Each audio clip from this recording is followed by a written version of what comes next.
40 वर्ष तले एक्चुअली बहुत सुंदर चलचित्रटी होता सुना चढ़ई से फिल्मटी से प्रोडक्शन हाउस रू आउ थे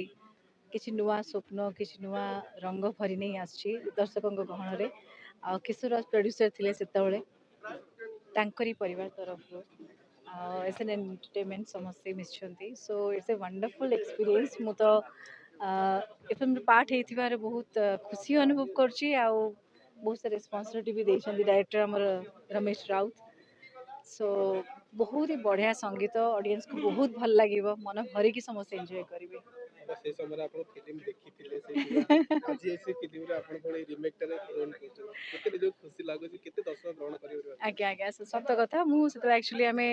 टीवी रे फिल्म देखुलु से फिल्म रो पार्ट है कि मते बहुत खुशी लगुच मते भी बहुत बड़ा रेस्पॉन्सिबिलिटी इन द सेंस होची गोटे चरित्रटी बहुत बढ़िया चरित्र देइछंती काम करिवार मौका मिलला भल लगुच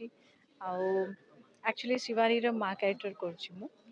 बापा माँ नथे कि माने बापा माँ दीटार चरित्र काम कर्तव्यटा मु निभेउची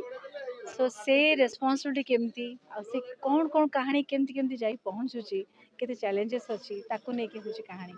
आ इट ए ब्यूटीफुल स्क्रिप्ट आशा करछि सेही पहचान सेही बासना जहाँ आम दर्शक भल पाइतिले आजिर दर्शक समस्त सेटा पाइबे से फिल्म रे कोन दर्शक को अनुरोध करिवे मु आम दर्शकों को कौन अनुरोध करी तो सब कहे दर्शक होचन हमर भगवान